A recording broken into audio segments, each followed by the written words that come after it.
Em, Voy a grabar, ya esta es como la sexta grabación que hago. Voy a grabar de nuevo la tutoría. Bueno, no va a ser exactamente la tutoría, sino que va a ser un resumen para que igual el video no quede tan pesadito y que lo puedan ver siempre y que tengan ahí el video presente cuando estén resolviendo ejercicio y quieran acordarse de algo que dije en la tutoría uno. Bueno, el video de la tutoría lamentablemente no se pudo grabar completamente porque el programa que usé para grabar me falló y el video quedó a la mitad. Así que en vez de hacer la otra mitad del video, voy a hacer el video de nuevo para que quede todo, para que fluya todo bien, ¿ya? Y así no se queden pegados en una parte y además voy a intentar de mejorar un poco las explicaciones que me quedé con la sensación de que expliqué algunas cosas un poco más complicadas de la cuenta, cuando son mucho más fáciles. Bueno, lo primero que habíamos visto fue cómo enfrentarse a una prueba. Uno cuando abre una prueba lo primero que ve es un texto prácticamente chino. Sí, prácticamente en chino, ¿no es cierto? Y uno dice, ¿qué es esto? ¿Ya? Pero la idea es que esto no nos vuelva a pasar. La idea es que sepamos cómo leer una prueba. A veces hay cosas, a veces ni siquiera entendemos los inputs, ni siquiera a veces vemos los outputs y decimos qué cuestión es esto. Entonces, eh, vamos a ver de poco todo eso. Bueno, en resumidas cuentas, lo primero que vamos a tener va a ser la descripción del problema, donde va a venir con una explicación del problema. A veces, generalmente las pruebas nos cuentan una historia bastante divertida que describe el problema. A veces pueden venir con algunos dibujitos, ¿no es cierto? El problema gráficamente ejemplificado, a veces no. Pero la idea es siempre leerlo bien, porque hay algunos puntos que tenemos que siempre tener en cuenta. Bueno, yendo a lo primero es siempre leer lo que nos piden, ¿ya? Y aunque parezca muy típico esto, muy cliché, lo que nos piden no siempre es lo que sale primero. Por ejemplo, hay veces que a nosotros nos piden completar una función. ¿No es cierto? Que vemos una cuestión aquí en la parte de donde vamos a hacer el programa, vemos una cuestión gigante con un main que ya existe, cuestiones así, y nosotros decimos que es esta cuestión, pero al final volvemos a leer arriba y nos dice, ah, ya tiene que completar la función que está como por acá, que no tiene nada, o sea, bueno, es que tiene que ver con el main, pero nosotros prácticamente no tenemos que tocar ese main. Al final eso, claro que genera un poco de inseguridad porque no sabes lo que está pasando en el main, veis cosas súper raras en el main.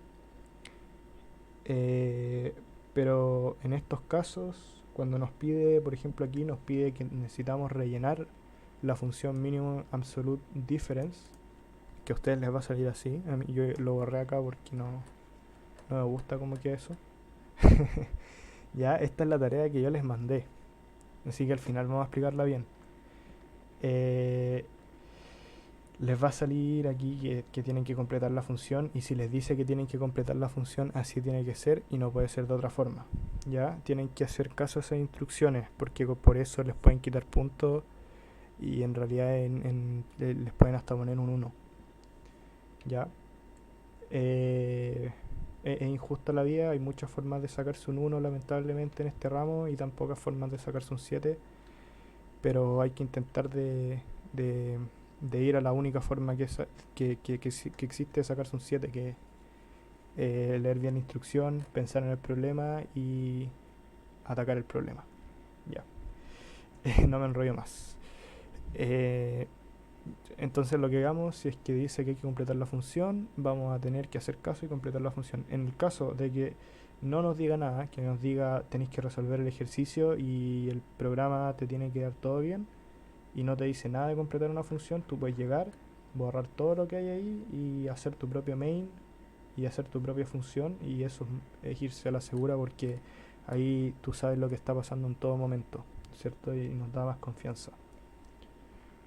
Tampoco vean como que ese main que sale de repente, que sale, voy a poner en C++, que sale como un main gigante así como ya hecho, tampoco que les dé miedo porque eso no, generalmente no van a tener que, que jugar con eso nunca, ¿ya? Simplemente van a tener que completar una función, como en este caso, ¿ya? Y en varios ejercicios que ponen de tarea o a veces en prueba. Pero si no hice nada de eso, ustedes lo borran todo y hacen su propio main. Y ahí, claro, tienen ahí para poder saber lo que pasa en todo momento. Eh, ya. Luego está la parte del input format. En el input format ustedes tienen que ser muy aguja y seguir al pie de la letra de lo que dice el input format. Si a ustedes les dicen que la primera línea va a tener una variable que se llama n, póngale variable, o sea, póngale de nombre a la variable n. ¿Por qué? Porque yo no sé cómo serán los distintos profes, pero yo sí he conocido profes que son muy majaderos en ese tema y que te pueden llegar a bajar puntos, te pueden poner el ejercicio malo por no tener una N, ¿ya? Bueno, esto se hace por buena práctica, siempre hay que hacer lo que uno le dicen. Si uno tú está en un trabajo, no sé, una pega de que uno está programando y tiene que agarrar el trabajo de otro, tienes que trabajar con las variables de esa persona, ¿ya? Por eso que es importante igual ser bien aguja en el input format. Y además el input format es bien importante porque nos va a decir los datos que va a recibir el, el programa. Realmente a Java no le importa cómo se llame la variable, le importa simplemente mandar el número. Perdón, a Java.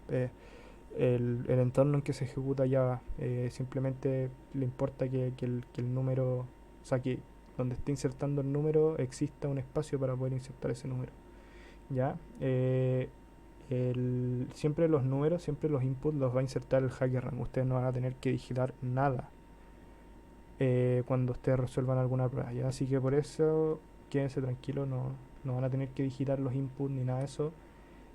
No le agreguen cosas al input format tampoco, no le pongan system printout, ponga el tamaño del arreglo aquí, no, porque eso les van a poner el ejercicio malo. Así que eso, a seguirlo al pie de la letra. Y hay otra parte que se llaman los constraints, que son las restricciones. Y en esta parte siempre la gente tiene duda de si los tiene que añadir en el código o no. ¿A qué me refiero con añadir en el código? Es que si sale algún número así, tenéis que hacer un... O sea, la gente piensa que si sale un número que esté fuera de lo que dicen los constraints, uno tiene que hacer no sé, un if que diga que no se puede hacer el ejercicio. No, eso sáquenselo de la cabeza porque no. Los constraints, cuando van dirigidos al input format, no son importantes. Bueno, depende cuáles, porque hay algunos que sí.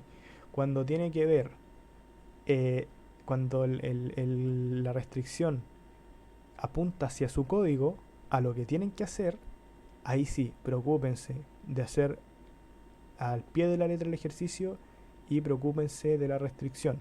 Pero cuando esta restricción está apuntando al input, o sea, a los datos que nosotros tenemos, a los datos que el programa va a digitar, simplemente lo que le está diciendo es que no te va a poner esos números. Al final, si es que el constraint apunta a la entrada de datos, es simplemente una garantía de que no te van a salir números que se salgan de ese rango, ¿ya? Pero ojo, porque hay restricciones que sí se refieren al ejercicio. Por ejemplo, esta de acá, que dice que nosotros tenemos que completar la función. ¿Ya? Esas son restricciones que sí van apuntados a nuestro código, a lo que sí tenemos que tener en cuenta. Pero cuando nos dicen que el dato que van a digitar está entre un rango, es simplemente una garantía de que no nos van a poner un dato que se vaya a salir de ese rango. Ya, aquí tengo una tarea también que les mandaron ustedes y ojalá que la hagan, si es que no la hicieron, porque esta tarea es muy importante, pero bueno, lo que les quería explicar de esta tarea es, aquí te ponen unas restricciones que dice de aplicar el TDA tipo stack, o sea, el TDA stack, y aplicar sus operaciones sin modificadores especiales. Eh, y también te dice que el orden de complejidad máxima debe ser ODN, ¿ya? Eso siempre tenemos, o sea, cuando nos dice eso, significa que está apuntando a lo que nosotros tenemos que hacer ya. El constraint que sale más abajo, que creo que ni siquiera sale, no, ni siquiera sale, no hay que tenerlo en cuenta porque ese simplemente se va a referir a la entrada de datos. Pero este de acá, cuando se refiere a nuestro código, sí hay que tenerlo en cuenta, ¿ya? Eso ojalá que quede muy muy claro porque hay profes que podrían poner hasta un 1 o simplemente no te revisan el ejercicio porque te pasaste de la complejidad o porque no ocupaste el dato que requería, ¿ya? TDA Stack, lo expliqué igual en la tutoría que se grabó a medias. TDA significa tipo de dato abstracto. Los tipos de datos abstractos son datos que pueden recibir cualquier entrada, o sea, cualquier tipo de variable, y en realidad son clases que vienen ya claro, implementadas en librerías que uno importa, ¿no es cierto? Nosotros al principio ponemos, lo voy a hacer acá nomás, ponemos import java.util.asterisco. Recuerden que les había dicho que el asterisco era para importar todas las librerías, ¿no es cierto? O al menos las más comunes que se ocupan en Java. Claro, entonces cuando yo importo esta librería, tengo acceso, por ejemplo, al tipo de dato abstracto stack, que es una clase al final. Y nosotros con esa clase vamos a poder aplicar sus métodos. Cuando dice operaciones sin modificadores especiales, aplicar los métodos de stack.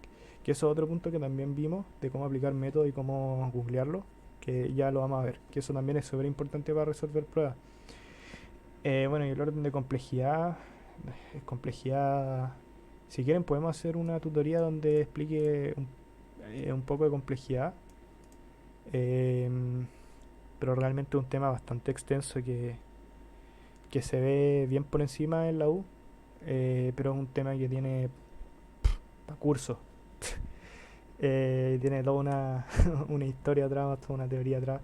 Si quieren los podría explicar un poco, así ahondarlo un poquitito más de lo que se ve en la universidad, pero ya sería meternos, o sea, ya más sería meternos en otros campos. Pero si quieren, les puedo hacer algo de complejidad, que igual como que nunca queda, o sea, sí queda claro, pero hay gente que no le queda muy claro y cuestiones así. Bueno, y eso es la parte de los problemas. No sé si se me está yendo algo. ¿Dónde están los inputs, los outputs, la forma de resolverlo? Bueno, el tema de las librerías, por si no les quedó claro, cuando nosotros ponemos java util.asterisco es lo mismo como si nosotros pusiéramos como 5 líneas de librerías importadas. Import, qué sé yo, import java.util.scanner, java.util.arraylist, qué sé yo, o sea, claro, arraylist, decirle. Todas las librerías comunes de Java las van a poder importar con este asterisco, ¿ya? Y así se ahorran 5 líneas de código, lo que es súper, súper bueno, ¿ya? Em, y otra cosa, intenten de que sus códigos siempre digan, o sea, siempre se llamen solution. O sea, la clase de solution y ahí empiezan a escribir el código, bla, bla, bla, ¿ya? Eso es como resolver una prueba, bueno, cómo entregarlo, ustedes ya saben cómo entregarlo. Eh, Otra cosa que les podría decir es que, por ejemplo, si tienen un código que funciona a media, que les da algunos casos nomás, o que está hecho para una serie de casos específicos que ustedes saben que podrían salir, verifiquen siempre, le pongan run code, ¿no es cierto? Y verifiquen siempre que su código compile ya, porque si su código no compila, ustedes van a tener derechamente un 1. Y eso creo que es algo que los profes han sido bien enfáticos, y es importante tenerlo en cuenta, de que tienen que asegurarse de que su código compile, ¿ya?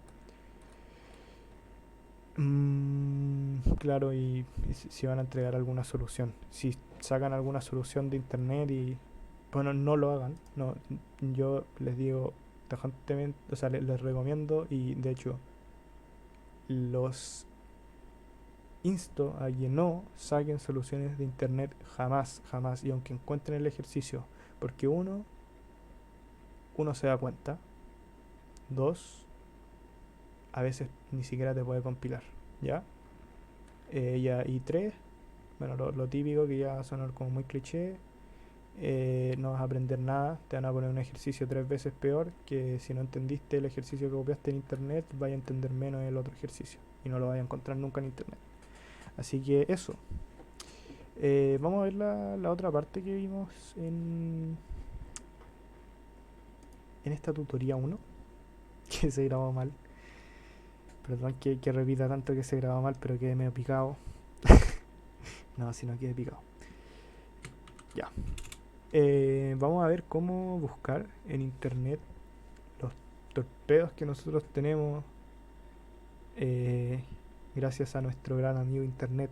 Ya yo les había dicho en la tutoría de que ustedes, por tener el ramo online, de hecho este ramo, estructura de datos y algoritmos juntos, jamás ha sido presencial, porque antes eran 2 ramos separados, pero ahora la nueva modalidad de ramo, perdón, el nuevo ramo, que se juntaron los 2 ramos,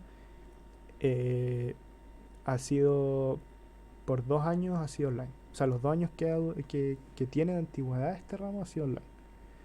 Pero antes, cuando no era online, bueno, se imaginarán de que uno tenía que hacer la prueba en papel. Sí, así de sufrido era. Pero ustedes tienen la ventaja de que lo están haciendo por internet. Y obviamente, si es que lo están haciendo por internet, o sea, si es que lo están haciendo online, ustedes disponen de la librería más grande del mundo. Librería. Y ustedes disponen de la biblioteca más grande que existe en todo el mundo, que es el internet. ¿Ya? Pero esto tiene una desventaja, y es que hay que saber cómo ocupar el internet.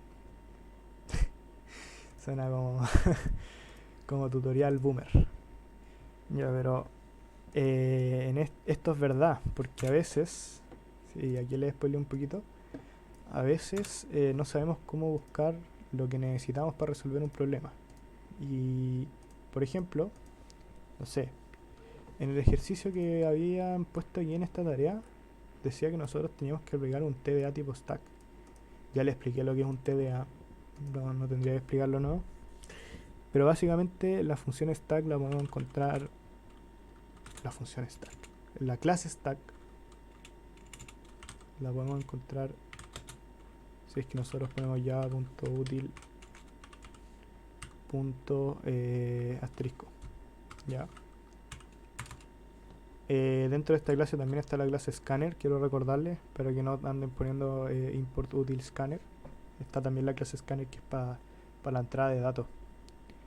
Bueno, y en eso no creo que tendría que ahondar en el tema. Bueno, por ejemplo, si nos piden el TDA tipo stack, nosotros sabemos que un stack de tipo de dato abstracto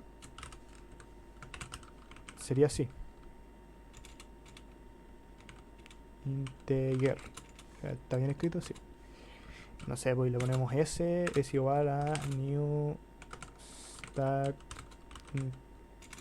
stack integer. Le ponemos el punto y coma. No sé si de hecho ni siquiera iba esta cuestión así, creo que así nomás. No me acuerdo, o si no había que poner... Bueno, no me acuerdo cómo era bien esto así, si es que había que poner algo más, o si no se ponía el integer. De ahí vamos a verlo. Pero básicamente esto lo que dice es: anda este tipo de datos. Este tipo de datos va a recibir un entero. Y ese entero lo va a mandar a la función y lo va a trabajar. ¿Ya? Así funciona esto. Entonces nosotros, cuando trabajamos con este tipo de datos abstractos, vamos a tener que aprender a trabajar con los métodos. ¿Ya? Uno cuando está en... Voy a poner el Visual Studio. Uno cuando está en el Visual Studio tiene una forma fácil de buscar documentación. No sé si tan fácil, porque no sé si es tan explicativa como el otro método que yo les voy a decir. Pero ponte tú, si ustedes, no sé, pues, se van acá, van a Stack, no sé qué habría aquí. Eso es nuevo para mí. Claro, ahí apretan Control, y este otro atajo teclado, apretan Control y le apretan aquí en Stack, por ejemplo. Aquí ustedes se van a la clase Stack, que viene implementada en la librería java.util. No sé qué. ya alguna librería de por ahí. Entonces se van a la clase stack y ahí pueden leer como la documentación que sale en el mismo Visual Studio, de los distintos métodos que tiene. Tiene el método push, ¿no es cierto? Y todo eso, pero está como medio engorroso leerlo así, por eso yo les traigo esta otra solución. Ya. Ustedes se van a la documentación, ustedes buscan aquí, por ejemplo, stack. Aquí van a poner el tipo de dato que ustedes quieren buscar. Puede ser un stack, un queue, un array list, qué sé yo, un list, lo que sea, lo que quieran. Le ponen Java, Oracle, así. No, lo escribí mal. Ahí. Ya. Entonces ustedes se van acá. Tiene que ser así la página, ¿ya? La página tiene que hacer así, página 2001. Ustedes van a ver y van a decir que esta cuestión es un virus. No, no es un virus. Tranquilos o tranquilas. La mejor página que ustedes pueden ir para resolver ejercicios de estructuras de datos y de algoritmos. ¿Ya? Este va a ser su compañero por vida. Además de Stack Overflow, que si no lo conocen, vayan familiarizándose con Stack Overflow, que creo que ya no sé si sigue funcionando, creo que le hicieron una actualización. Pero este va a ser un compañero de Java que va a ser bastante importante para ustedes. Lo que nos dice acá, bueno, si leen todo esto ya pueden leerlo. Uno generalmente se lo salta, pero lo importante es esto. Este cuadrito que dice Method Summary, que está en todos los tipos de datos que ustedes quieren buscar, es lo más importante, ¿ya? Por ejemplo, yo para llamar un método de una función le podría poner s, porque s es el nombre de la variable de tipo de dato abstracto stack. Para llamar un método yo le pongo punto método, ¿ya? Obviamente no método, no existe, no creo que exista un método de la función stack que se llame método. De hecho no existe, aquí están todos los métodos. Pero por ejemplo, si yo quiero llamar al método empty, o yo quiero llamar al método pick, o pop, o push, o search, yo lo que tengo que poner aquí es, por ejemplo, empty.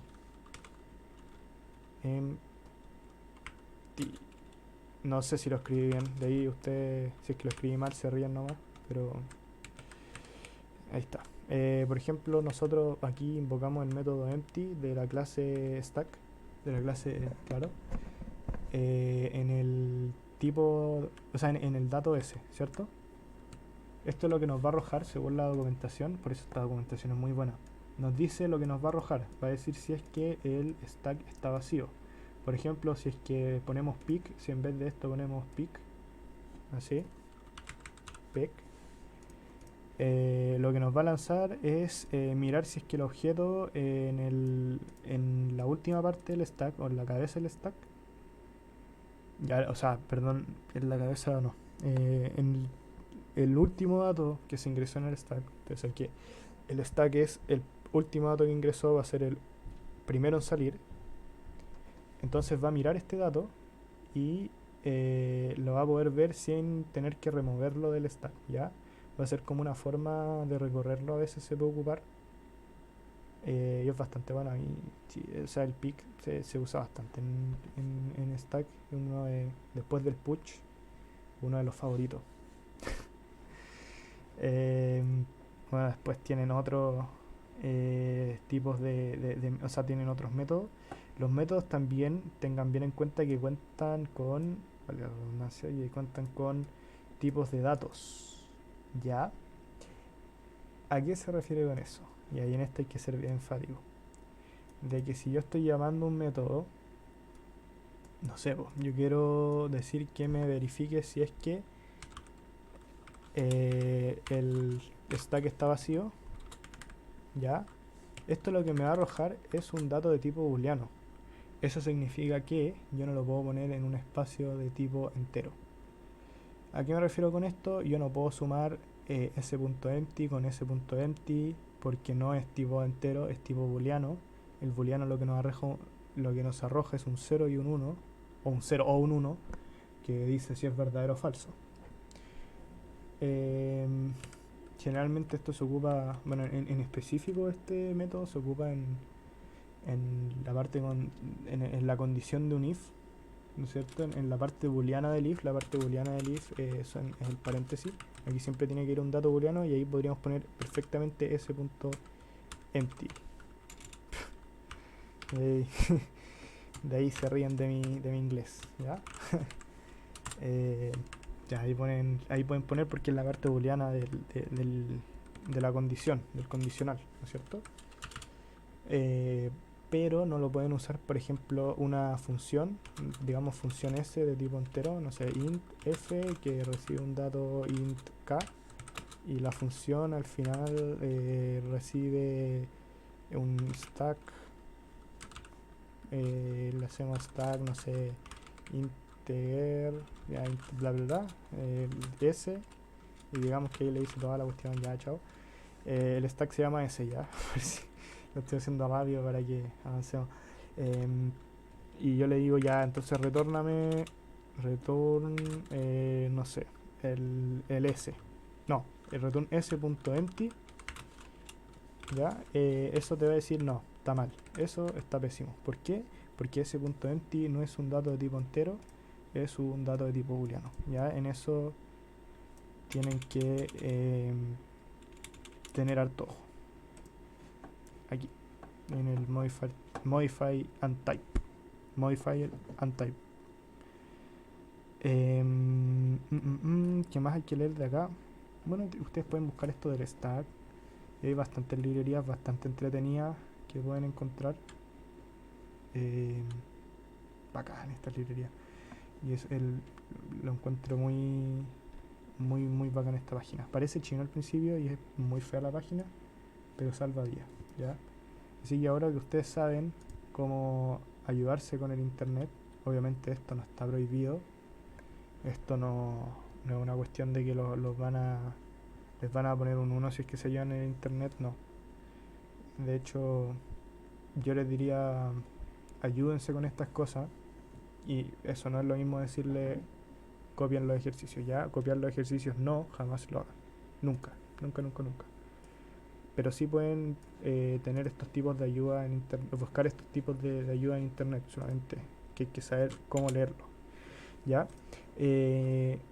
Bueno, más que nada esta tutoría ha sido o al menos esta primera parte ha sido como lo que no te dicen de estructuras de datos.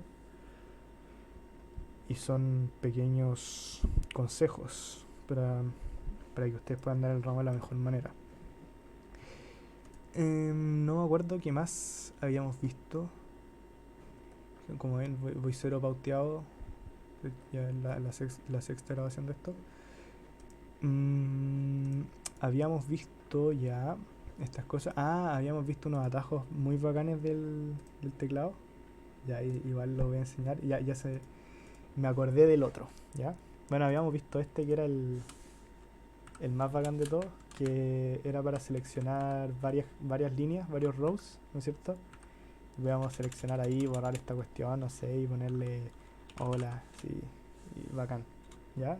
Esto es muy bacán.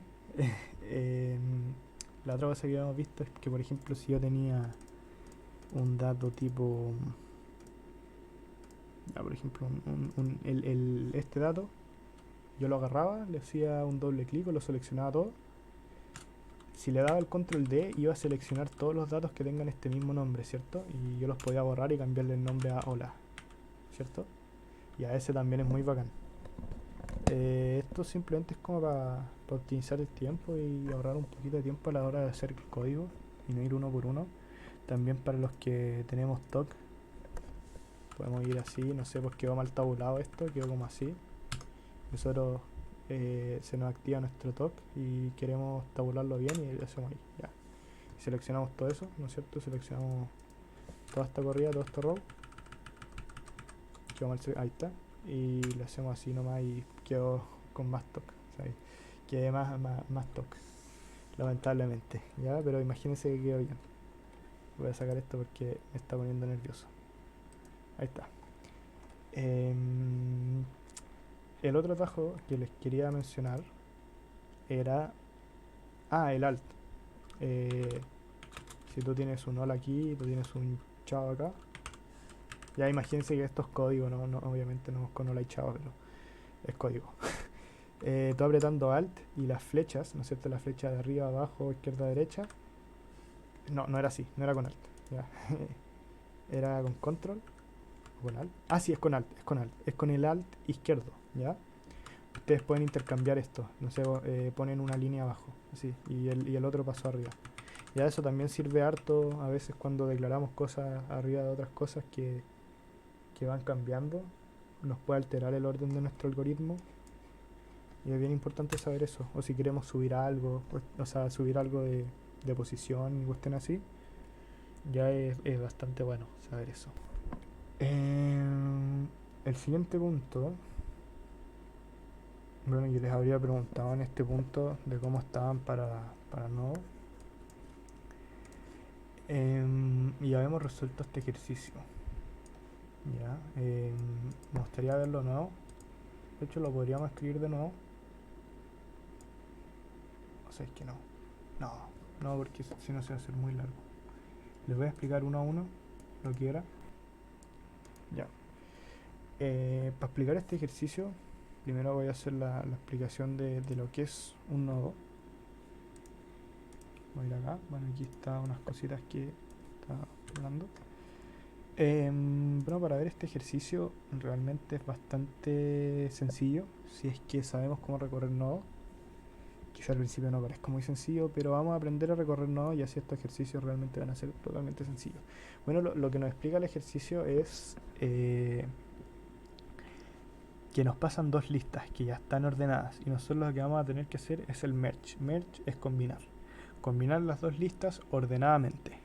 O sea, en pocas palabras, ordenarla nuevamente, pero en una lista que combine las dos y que obviamente es más grande que las, que las otras listas, ¿ya? Combinar las dos listas en una sola. Esa es la palabra, esa es lo correcto. Entonces, primero vamos a explicar lo que es un nodo. Vamos a comenzar con una explicación pequeña de lo que es un nodo. Un nodo es un espacio, un dato, o digamos un espacio de memoria, podríamos decir, que apunta a un dato nulo, ¿ya? Esta es la respuesta que ofrece Java al no tener vectores. Al no tener vectores, trabaja con una clase llamada nodo. O sea, tú puedes implementar una clase llamada nodo, en la cual lo que tiene es un dato, un espacio, un scope que apunta a un nulo. Y que dentro de ese espacio puede almacenar un dato de tipo entero, string, lo que sea. Y eso es lo importante que hay que saber de lo que es un nodo. Bueno, y lo otro importante que hay que saber de un nodo es que si yo tengo varios nodos, en este caso vamos a hacer dos, porque ya varios es muy largo ese número. Si yo tengo dos nodos que apuntan a un nulo, si yo los junto, entonces el nodo 1 va a apuntar al nodo 2 y el nodo 2 va a seguir apuntando a un nulo, ¿ya? Y esa es la magia de los nodos.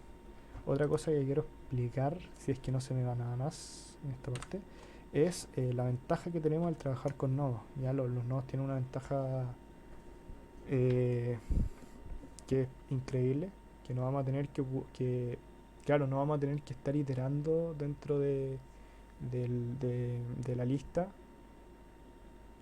para encontrar una posición en específica, ya porque los nodos tienen una forma de recorrerse, perdón, los nodos tienen una forma de recorrerse bastante especial, y es porque tienen el dato next. Lo que dice el dato next es que, bueno, su traducción al español es obviamente el siguiente, es que si yo estoy parado en un nodo, y no sé, pues, y acá hay otro nodo, y aquí hay otro, si yo le digo, ¿no es cierto? Y estos se apuntan así. Y este punto es nulo, quedó solito. Si yo estoy en este nodo y lo llamo N1, este lo llamo N2 y este lo llamo N3, entonces si yo de N1 quiero llegar a N2, en vez de tener que ir iterando con un ciclo, yo lo que voy a decir es, ya, yo quiero ir a N1.next. Next, no next, next. Ya quedó medio feo ahí, pero perdón. Ahí ustedes entienden y se ríen de mi cansancio. No, así no. Em, ya. Así nosotros llegamos a N2, ¿ya? No necesitamos ir iterando. Si yo quiero llegar a N3, puedo llegar desde el mismo N1 y le digo, si quiero llegar a este scope, le digo n1.next.next y ahí llegué a N3. ¿Eran un .next.next? Sí, era así. Y ahí llegué a N3, ¿no es cierto? Y esto lo hice simplemente ocupando el .next. Ya no tuve que usar ni un iterador como les digo. Y en eso es una ventaja porque al final nos va a ahorrar mucho en temas de complejidad. Eh, y es bueno saber eso. Y que quizás muchos ejercicios los van a molestar con la complejidad. Ya, vamos a seguir con. Ahora vamos a explicar el ejercicio. Eh, bueno, lo que había explicado acá, que me había enrollado mucho, es que aquí la clase nodo, o el nodo como tal, va a estar definido, ¿ya? Esto lo único que les va a decir es los tipos de datos que ustedes pueden usar. Por ejemplo, si quieren irse al valor entero que contiene un nodo, ustedes ponen val y lo pueden ver acá. O si, por ejemplo, quieren saber cómo es el next, ahí lo tienen. Ahí tienen el next y así saben cómo ir aplicando las distintas cosas que tiene la clase nodo, ¿ya? En este caso, en el Stack Overflow, como ustedes pueden ver, no trae no es el ejercicio así completo, que salgan la biblioteca importada y todo eso. Simplemente te trae la función y según yo eso es igual muy bacán porque es todo más limpio, todo sí, mucho más limpio y una mejor forma de trabajar. Por eso me gusta mucho Let's Code.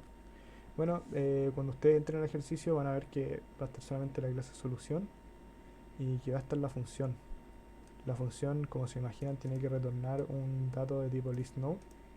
Eso no se nos tiene que pasar. Y lo que va a estar trayendo es una lista, perdón, un nodo, como ven, de tipo listNode. Va a estar trayendo un nodo de la primera lista y un nodo de la segunda lista. Obviamente son los primeros nodos. Y vamos a tener que trabajar con eso, ¿ya? Lo primero que dijimos que íbamos a definir era la cabeza de la lista grande. Y como tenemos que estar trabajando todo el rato con nodos, va a ser de tipo listNode, ¿ya? Y así se declara, así se declara el dato. Recordemos que estamos trabajando con una clase. Y como ven, la clase listNode no recibe nada, así que este tampoco recibe nada, ¿ya? Después vamos a tener que crear un temporal que sea igual a la cabeza. Y esto es importante porque en el temporal nosotros vamos a ir guardando el dato que nos importa, ¿ya? Entonces empecemos con el ejercicio, o sea, empecemos a ver el ejercicio. Eh, sí, lo dejé así nomás porque, bueno, creo que lo dije antes, lo dejé así nomás porque en realidad hacerlo de nuevo me va a demorar mucho más y quizá me quede pegado en algunas cosas, como ahora, recién. Ya. Nosotros hacemos un while en donde la forma de recorrer una lista va a ser diciéndole que cuando llegue a un espacio que sea igual a nulo, que me termine el ciclo, ¿ya? Y esto para ambas listas, ¿ya? Porque alguna lista de las dos se va a tener que acabar en algún momento, una antes que la otra. Y podemos ocupar un truco, bueno, y sabemos que si alguna de las dos listas se acaba, la forma de seguir rellenando la lista grande es meter la lista que quedó nada más, o lo que quedó de la lista que no se alcanzó a llegar a un espacio nulo. Porque la lista ya está ordenada, ¿ya? Y los datos que no alcanzó a meter son datos que realmente ya están ordenados y todo lo que está atrás también está ordenado, así que no habría ningún problema. Entonces este while solamente va a ser para rellenar hasta que alguna de las dos listas se acabe, ¿ya? La forma de hacer esto es así. eh, yo les había explicado, si nos vamos a la definición del nodo, que si yo estoy parado en este nodo, me va a decir ya correcto, ¿esto es igual a nulo? No. Esto igual a nulo, no, entonces voy a hacer lo que tengo que hacer. Esto igual a nulo, no, entonces voy a hacer también lo que tengo que hacer. Cuando separan en esta parte, lo primero que voy a decir, oye, esto es un dato nulo, así que si la restricción me dice de que si yo estoy parado en un nulo, me salga, entonces al tiro me salgo, ¿ya? Cuando llegue al dato nulo de cualquiera de las dos listas, va a pasar eso. Luego, nosotros tenemos que hacer el condicional que va a ser donde va a empezar a ordenar la lista grande. Ya esto es fácil, todos lo sabemos de que para ordenar un dato de menor a mayor hay que ir comparando. En este caso, para esto ocupamos el val. El val es para poder sacar, como está declarado acá, depende de cómo lo declare su clase nodo, pero aquí está declarado como val. En este caso va a ser para sacar el dato entero del número que contiene el nodo, ¿ya? Y eso va a ser para comparar cuál es mayor y cuál es menor. Bueno, aquí acá dice que si el L1 es menor que el L2, entonces lo que hace es guardar en el siguiente nodo el dato de L1, y eso ya les voy a explicar por qué, pero además en el nodo temporal, o sea en la cabeza, va a guardar L1, ¿ya? ¿Esto por qué pasa? Bueno, y después le va a decir L1 va a ser L1.next, y esta va a ser la forma que yo les dije para recorrer esto, ¿cierto? Para recorrer, para ir al siguiente. Así se hace, ¿ya? L1.next. O el nodo.next, ¿ya? Ya, ¿por qué hacemos esto de acá? Porque nosotros le decimos que guarde el dato en el siguiente nodo y además que guarde el dato en el nodo temporal. Voy a borrar esto. Porque nuestro nodo, o sea, nuestro nodo temporal al principio va a ser esto, ¿cierto? Va a ser esto que apunta un nulo. Entonces, si nosotros le decimos, oye, guárdame el dato acá, ¿ya? Yo guardo el dato acá. El dato va a estar apuntando un nulo. En el momento que yo te diga, oye, quiero avanzar, ahora este va a ser L1, ¿ya? L1. Y cuando yo le diga L1.next, me va a decir, oye, estoy parado en un dato nulo y no puedo hacer nada. Entonces, para evitarse eso, lo que va a hacer es, yo tengo el scope, ¿cierto? Y le digo, insértame el dato aquí y aquí, ¿cierto? Y eso no, está de más. Y esto va a apuntar un nulo, ¿ya? Insértame el dato, yo estoy parado acá, L1. Insértame el dato tanto en L1.next como en L1, ¿ya? ¿Para qué? Para que cuando nosotros le digamos, ya, pon L1.next, diga ya, ahora estoy parado en este dato. Después de eso, obviamente, le voy a decir el siguiente dato que yo quiero poner. Voy a guardar aquí nulo, ¿no es cierto? Y aquí voy a guardar dato 2, o sea, el siguiente dato. Y aquí el dato 1 lo voy a reemplazar por dato 2, ¿sí? Y así se va a ir rellenando la lista, ¿ya? Eh, bueno, en el siguiente, en el else, cuando no se cumple esta restricción, pasa lo mismo pero con el L2, ¿cierto? Porque en ese caso el L2 sería menor al L1, si es que no se cumplió el condicional de acá arriba, ¿ya? Luego, como dijimos, alguna de las dos listas va a quedar con números, pero otra lista va a estar ya vacía, ¿no es cierto? Entonces nosotros tenemos que ir a llenar la lista que está, o sea, la lista que aún quedó con números. Entonces le decimos, si L1 quedó con número, si no, o sea, si L1 aún no es nulo, si no estoy parado en un espacio nulo de L1, entonces tú hazme lo mismo que me hiciste acá, ¿no es cierto? Rellena con estos números sin ningún condicional, si rellénalo nomás, rellena la lista con estos números. Y si no pasó con el L2, o sea, si pasa esto en el L2, lo hacís con el L2, ¿cierto? Eh, Esto, como les dije, es porque la lista ya está ordenada, ya está completamente ordenada. Entonces, si es que queda alguna lista que no alcanzó a ser nula, simplemente la va a rellenar nomás con lo que tiene, porque ya las dos listas están ordenadas. Luego le voy a decir que me imprima el next de la cabeza para que vaya imprimiendo, ¿no es cierto?, toda la lista. Ya, así se hace. Bueno, este es el ejercicio se llama Merge to Sorted List. es un poco para ver nodos. Y si también nos llevamos una explicación de lo que son los nodos, creo que es algo que se pasa muy poco, ¿ya? Bueno, lo siguiente que habíamos visto, bueno, habíamos visto los atajos de teclados que eran bien buenos. Lo siguiente que habíamos visto, bueno, era esta tarea, ya, que les dije que les iba a dejar un video explicando de qué se trataba. Y la tarea también está en Discord y voy a dejar de tratar voy a tratar de dejarla en WhatsApp también, por si no se manejan mucho con Discord, ¿ya? Em, bueno, la tarea está en inglés, pero se las voy a tratar de explicar en español por cualquier cosa. Bueno, básicamente lo que nos dice es que nos pasan una entrada de texto, o sea, nos pasan un tamaño de un arreglo y después nos pasan un arreglo, ¿no es cierto? Y nosotros lo que tenemos que hacer primero es ordenar ese arreglo y buscar la resta mínima que existe entre sus adyacentes. ¿Ya? ¿A qué se refiere con eso? Está medio rara esa cosa. Ya, esto se refiere con que si yo, por ejemplo, trabajo con esta entrada, con el 3, el menos 7 y el 0, ¿no es cierto? En primer lugar, lo que tengo que hacer en este ejercicio, lo saqué del Paint, ahí está el Paint, de vuelta. Lo primero que tengo que hacer en este ejercicio es ordenarlo, ordenar esto, ya, primero va el menos 7, después va el 0, después va el 3. Y lo segundo que tengo que hacer en este ejercicio es buscar la mínima diferencia absoluta. ¿A qué me refiero con esto? Restar el 7 con el 0 y restar el 0 con el 3, ¿ya? Y esto lo tienen que pensar como casos generales. Ojo, mínima diferencia absoluta con valor absoluto, ¿ya? Ocupen la función mat, así se escribe. No,